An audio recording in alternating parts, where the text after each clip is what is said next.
once you hear those initial presentations, the only conclusion will be that the president has done absolutely nothing wrong. What this trial has shown thus far is that the architect of this defense is Donald J. Trump.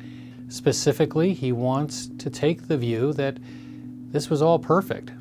The level of unfairness for a perfect conversation with the president of Ukraine. This was a perfect conversation. Both perfect calls.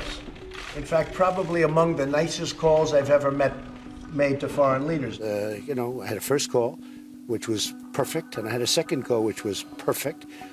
My name is Jonathan Turley. I'm a law professor at George Washington University.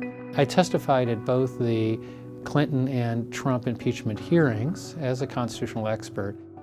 I'm concerned about lowering impeachment standards to fit a paucity of evidence and an abundance of anger.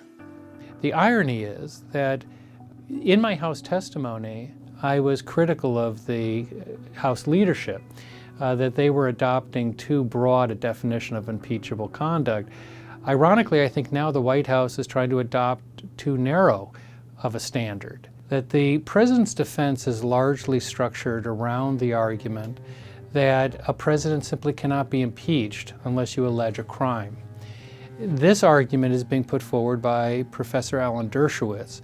You needed proof of an actual crime. It needn't be a statutory crime, but it has to be criminal behavior. What is very clear is obstruction of justice, obstruction of Congress, or abuse of power aren't even close to what the framers had in mind. Well, it would create dangerous precedent for the criminal code to be the full scope of impeachable offenses. The problem is that a president can do many things that are not indictable but could still be impeachable. A president could put lives at risk, even cost lives, for personal or petty reasons. To suggest that as long as you stay shy of the criminal code, you cannot be impeached would be a dangerous proposition.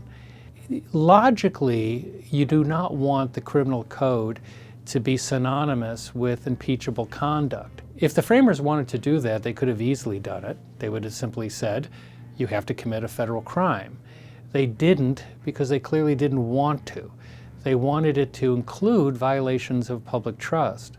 What is clear is that this is the first impeachment where a president is facing only non-criminal allegations.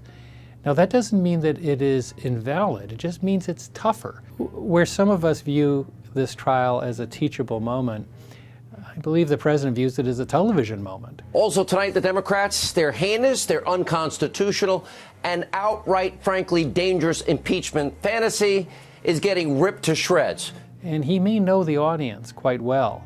He wants a single coherent narrative, no nuances. He wants the impeachment to be the equivalent of a constitutional drive-by shooting.